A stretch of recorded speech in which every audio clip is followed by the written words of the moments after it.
ನಮಸ್ಕಾರ ವೀಕ್ಷಕರೇ, ನಮ್ಮ ಯೂಟ್ಯೂಬ್ ಚಾನಲ್ಗೆ ನಿಮಗೆಲ್ಲ ಸುಸ್ವಾಗತ. ಇಂದು ನಾವು ವೈಕುಂಠ ಏಕಾದಶಿಯ ಮಹತ್ವದ ಬಗ್ಗೆ ಸಂಪೂರ್ಣವಾಗಿ ತಿಳಿದುಕೊಳ್ಳೋಣ.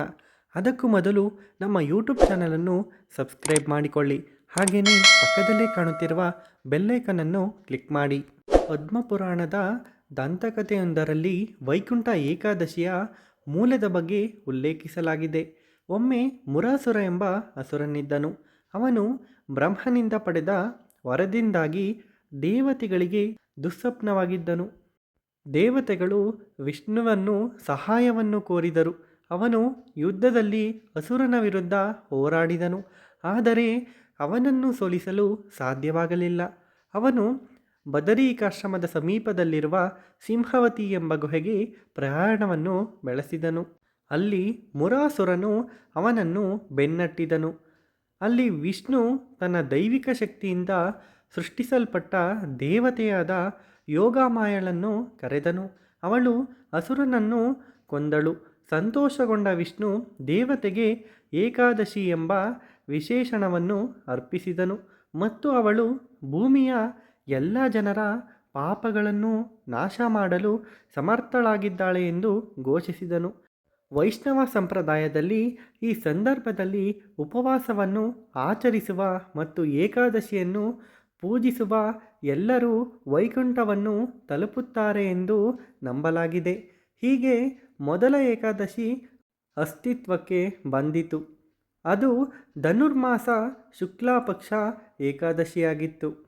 ನಂತರದ ಕಥೆಯ ಪ್ರಕಾರ ಅಯೋಧ್ಯೆಯ ವೈಷ್ಣವ ರಾಜ ಅಂಬರೀಷನಿದ್ದನು. ಅವನು ಯಾವಾಗಲೂ ಈ ಸಂದರ್ಭಕ್ಕಾಗಿ ಉಪವಾಸದ ವ್ರತವನ್ನು ಪಾಲಿಸುತ್ತಿದ್ದನು.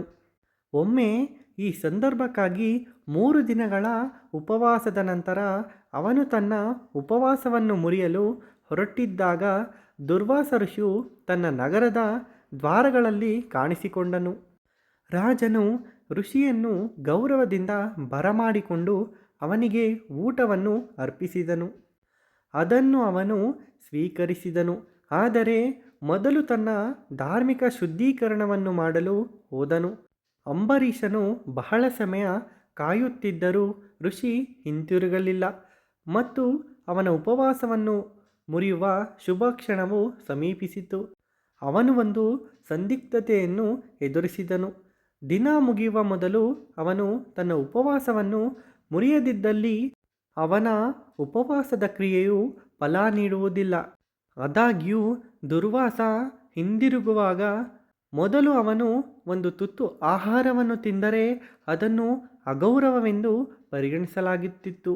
ಅವನು ಸ್ವಲ್ಪ ನೀರು ಕುಡಿಯಲು ನಿರ್ಧರಿಸಿದನು. ಅದು ಅವನ ಉಪವಾಸವನ್ನು ಮುರಿಯಿತು. ಆದರೆ ಋಷಿಗೆ ಅವಮಾನಕರವೆಂದು ತೋರುವುದಿಲ್ಲ ಎಂದು ಹರ್ಷಿಸಲಾಯಿತು.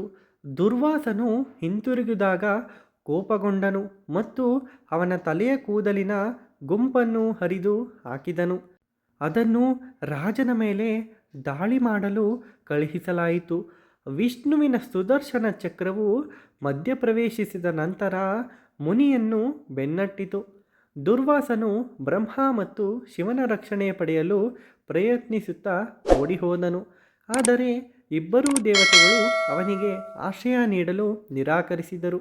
ಕೊನೆಗೆ ದುರ್ವಾಸನು ವಿಷ್ಣುವಿನಿಂದಲೇ ತನ್ನ ಜೀವಕ್ಕಾಗಿ ಬೇಡಿಕೊಂಡನು. ಅವನು ತನ್ನ ಭಕ್ತರ ಕೈಯಲ್ಲಿ ತನ್ನ ಮೋಕ್ಷವಿದೆ ಎಂದು ತಿಳಿಸಿದನು. ಅದರಂತೆ ದುರ್ವಾಸನು ಅಂಬರೀಷನಿಂದ ಕ್ಷಮೆಯಾಚಿಸಿದನು ಮತ್ತು ರಕ್ಷಿಸಲ್ಪಟ್ಟನು. ಇನ್ನೊಂದು ದಂತಕಥೆಯ ಪ್ರಕಾರ ವಿಷ್ಣು ತನ್ನ ವಿರುದ್ಧವಾಗಿದ್ದರೂ ಸಹ ಇಬ್ಬರು ಅಸುರರಿಗೆ ವೈಕುಂಠದ ದ್ವಾರವನ್ನು ತೆರೆದನು. ಅವರು ಈ ವರವನ್ನು ಕೇಳಿದರು. ತಮ್ಮ ಕಥೆಯನ್ನು ಕೇಳುವ ಮತ್ತು ವೈಕುಂಠ ದ್ವಾರ ಎಂಬ ಬಾಗಿಲಿನಿಂದ ಹೊರಬರುವ ವಿಷ್ಣುವಿನ ಪ್ರತಿಮೆಯನ್ನು ನೋಡುವವನು ವೈಕುಂಠವನ್ನು ತಲುಪುತ್ತಾನೆ. ಭಾರತದಾದ್ಯಂತ ದೇವಾಲಯಗಳು ಈ ದಿನದಿಂದ ಭಕ್ತರು ನಡೆದುಕೊಂಡು ಹೋಗಲು ಒಂದು ದ್ವಾರದ ರೀತಿಯ ರಚನೆಯನ್ನು ಮಾಡುತ್ತವೆ. ವೈಕುಂಠ ಏಕಾದಶಿಯ ಮಹತ್ವ. ವೈಷ್ಣವರು ಈ ದಿನದಂದು ವೈಕುಂಠ ದ್ವಾರಂ ಅಂದರೆ ವೈಕುಂಠದ ದ್ವಾರವು ತೆಗೆಯುತ್ತದೆ ಎಂದು ನಂಬುತ್ತಾರೆ. ಚಂದ್ರನ ಕ್ಯಾಲೆಂಡರ್ನಲ್ಲಿ ಮಾರ್ಗಶಿರ ಶುಕ್ಲ ಪಕ್ಷ ಏಕಾದಶಿಯನ್ನು ಮೋಕ್ಷದ ಏಕಾದಶಿ ಎಂದು ಕರೆಯಲಾಗುತ್ತದೆ. ವೇದಗಳ ವಿಶೇಷ ಪ್ರಾರ್ಥನೆಗಳು, ನಾಲಯರ ದಿವ್ಯ ಪ್ರಬಂಧಂ, ವೈಕುಂಠ ಗದ್ಯಂ, ಜೊತೆಗೆ ವೈಕುಂಠ ದ್ವಾರ ಪೂಜೆ, ಪ್ರಾಕಾರೋತ್ಸವ, ಉಂಜಿಲ್ ಸೇವೆ ಅಂದರೆ ಉಯ್ಯಾಲ ಪೂಜೆ ಮತ್ತು ಪ್ರಬಂಧಗಳು, ಯಜ್ಞಗಳು, ಪ್ರವಚನಗಳು ಮತ್ತು ಭಾಷಣಗಳನ್ನು ವಿಶ್ವದಾದ್ಯಂತ ಈ ವಿಷ್ಣು ದೇವಾಲಯದಲ್ಲಿ ಹಲವಾರು ವಿಷ್ಣು ದೇವಾಲಯಗಳಲ್ಲಿ ಏರ್ಪಡಿಸಲಾಗುತ್ತದೆ. ವೈಕುಂಠವು ಹಿಂದೂ ರಕ್ಷಕ ದೇವತೆ ವಿಷ್ಣುವಿನ ವಾಸಸ್ಥಾನವನ್ನು ಸೂಚಿಸುತ್ತದೆ. ವೈಷ್ಣವರು ವಿಷ್ಣುವಿನ ಪಾದಗಳನ್ನು ವಿಷ್ಣುಪಾದ ಅಥವಾ ಪರಮಪಾದ ಅಂದರೆ ಅಂತಿಮ ಪಾದಗಳು ಎಂದು ಪರಿಗಣಿಸುತ್ತಾರೆ. ಏಕೆಂದರೆ ಇದು ವಿಷ್ಣು ಮತ್ತು ಅವನ ಭಕ್ತರು ಶುದ್ಧ ಸತ್ವ ಅಥವಾ ಶುದ್ಧತೆ ಮತ್ತು ಒಳ್ಳೆಯತನದ ಅತ್ಯುನ್ನತ ಸ್ಥಿತಿಯಲ್ಲಿ ವಾಸಿಸುವ ಕ್ಷೇತ್ರವೆಂದು ಪರಿಗಣಿಸಲಾಗಿದೆ. ವಿಷ್ಣು ದೇವಾಲಯಗಳಲ್ಲಿ ವೈಕುಂಠ ಏಕಾದಶಿಯು ಧನುರ್ಮಾಸ ವ್ರತ ಮತ್ತು ಅದರ ಪೂಜೆಯ ಭಾಗವಾಗಿದೆ. ಶ್ರೀ ವೈಷ್ಣವರಿಗೆ ಸಂಯಮ ಮತ್ತು ಆಹಾರ ನಿರ್ಬಂಧನೆಗಳನ್ನು ಒಳಗೊಂಡಂತೆ ಹಲವಾರು ವೈಷ್ಣವರು ಧನುರ್ಮಾಸದ ಸಂಪೂರ್ಣ ತಿಂಗಳು ಉಪವಾಸವನ್ನು ಆಚರಿಸುತ್ತಾರೆ. ವಿಷ್ಣು ಪುರಾಣದ ಪ್ರಕಾರ ವೈಕುಂಠ ಏಕಾದಶಿಯೆಂದು ಉಪವಾಸವು ವರ್ಷದ ಉಳಿದ 23 ಏಕಾದಶಿಗಳ ಉಪವಾಸಕ್ಕೆ ಸಮವಾಗಿದೆ.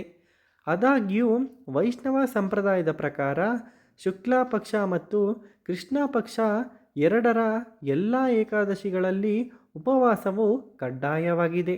ಏಕಾದಶಿಯೆಂದು ಉಪವಾಸವನ್ನು ಯಾವುದೇ ಇತರ ಧಾರ್ಮಿಕ ಆಚರಣೆಗಳಿಗಿಂತ ಪವಿತ್ರವೆಂದು ಪರಿಗಣಿಸಲಾಗುತ್ತದೆ. ಪಕ್ಷದ 11ನೇ ದಿನವಾದ ಏಕಾದಶಿಯೆಂದು ಸಂಪೂರ್ಣ ಉಪವಾಸವನ್ನು ಆಚರಿಸಬೇಕು. ಅದಕ್ಕಾಗಿಯೇ ದ್ವಾದಶಿಯೆಂದು ಊಟವು ಆರೋಗ್ಯಕರ, ಪೌಷ್ಟಿಕ ಮತ್ತು ಹೊಟ್ಟೆ ತುಂಬುವಂತೆ ವಿನ್ಯಾಸಗೊಳಿಸಲಾಗಿದೆ. ಈ ಹಬ್ಬದ ಆಚರಣೆಗಳು ಎಲ್ಲ ವೆಂಕಟೇಶ್ವರ ದೇವಸ್ಥಾನಗಳಲ್ಲಿಯೂ ನಡೆಯುತ್ತದೆ. ಪ್ರಮುಖವಾಗಿ ತಿರುಪತಿ ತಿರುಮಲ ವೆಂಕಟೇಶ್ವರ ದೇವಾಲಯವು ಮುಕ್ಕೋಟಿ ಏಕಾದಶಿಯನ್ನು ಆಚರಿಸಲು ಇದೇ ರೀತಿಯ ಪರಿಕಲ್ಪನೆಯನ್ನು ಹೊಂದಿದೆ. ತಿರುಮಲದಲ್ಲಿರುವ ದೇವಾಲಯದಲ್ಲಿ ಗರ್ಭಗುಡಿಯನ್ನು ಸುತ್ತುವರೆದಿರುವ ವೈಕುಂಠ ದ್ವಾರಂ ಎಂಬ ವಿಶೇಷ ಪ್ರವೇಶವನ್ನು ಹೊಂದಿದೆ. ದ್ವಾರವನ್ನು ವೈಕುಂಠ ಏಕಾದಶಿ ಎಂದು ಮಾತ್ರ ತೆರೆಯಲಾಗುತ್ತದೆ ಮತ್ತು ಈ ನಿರ್ದಿಷ್ಟ ದಿನವನ್ನು ಈ ದಿನವೇ ವೈಕುಂಠ ದ್ವಾರಂ ಮೂಲಕ ಹಾದು ಹೋಗುವ ಯಾವುದೇ ವ್ಯಕ್ತಿ ವೈಕುಂಠವನ್ನು ತಲುಪುತ್ತಾನೆ ಎಂದು ನಂಬಲಾಗಿದೆ. ವೈಕುಂಠ ಏಕಾದಶಿಯೆಂದು ದೇವಾಲಯವು ಯಾತ್ರಿಕರು ಮತ್ತು ಗಣ್ಯರ ಭಾರೀ ಒಳಹರಿವಿಗೆ ಸಾಕ್ಷಿಯಾಗಿದೆ. ನೋಡಿದರಲ್ಲ ವೀಕ್ಷಕರೇ, ಏಕಾದಶಿಯ ಕುರಿತು ಮಾಹಿತಿ. ಈ ವಿಡಿಯೋ ಇಷ್ಟವಾದಲ್ಲಿ ನಮ್ಮ ಯೂಟ್ಯೂಬ್ ಚಾನಲನ್ನು ಸಬ್ಸ್ಕ್ರೈಬ್ ಮಾಡಿಕೊಳ್ಳಿ. ಹಾಗೆಯೇ ವಿಡಿಯೋಗೆ ಒಂದು ಲೈಕ್ ಮಾಡಿ. ಈ ವಿಡಿಯೋವನ್ನು ನಿಮ್ಮ ಸ್ನೇಹಿತರೊಂದಿಗೆ ಹಂಚಿಕೊಳ್ಳಿ. ವಿಡಿಯೋ ನೋಡಿದ್ದಕ್ಕಾಗಿ ಧನ್ಯವಾದಗಳು. Thanks for watching.